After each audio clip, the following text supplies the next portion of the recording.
The Carp River Campground is a National Forest Service campground located just north of St. Ignace along the Carp River in the Hiawatha National Forest.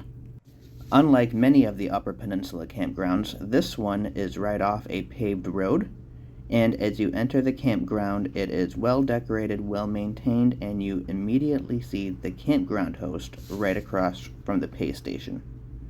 Staying at this campground will cost you $20 a night, and here's a look at the campground host that does offer firewood all season long.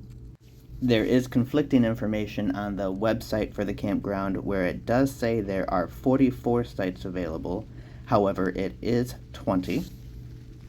The campground does offer a few different stairways that go down to the Carp River for visitors and anglers hoping to catch some trout in the river, as the river is well stocked with brown, brook, and rainbow trout. We'll come down and have a quick look around at the water. The stairway is wet, so it's actually slippery, so be careful there if you're heading down to the water and it's a rainy day. They have some unique water spigots here in the campground, and I tested out a couple of them. Only a handful worked, but it is late September, so some of them may have already been winterized. This one was one of them that did not work. As I continue through the campground, you'll notice that most of the campsites actually do have people staying in them. There were only a couple campsites that did not. I can say that for all of the campsites I did see, whether someone was in it or not, they were actually really nice campsites. Several of them were pull-through sites, so you could just pull your rig right through. You did not have to back up and hassle around with backing into a tight site.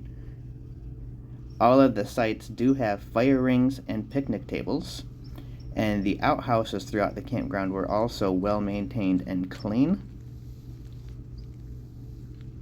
You can see this site here is a nice large pull-through site. You can get right up into it in a nice grassy pad and just pull right on through. You don't have to hassle with backing up. And because of all the trees that separate that from the drive, there is more privacy at some of these sites than there are other National Forest campground sites.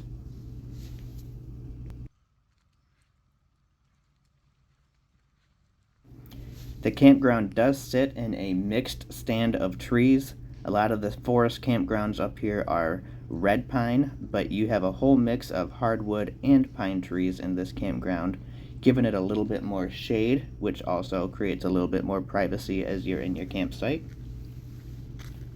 Just before you enter the campground, there is a small parking area for day visitors. It's actually pretty rough. I was even concerned getting my all-wheel drive vehicle down to here, but you can drive up and take the bridge back down to the river for some fishing, or if you're wanting to just fish off this bridge, you can walk right out here and cast a line also.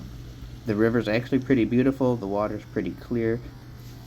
This time of year, it's just also really, really cold. Overall, I like the campground, and I think it's a place you should add to a place to visit in Michigan.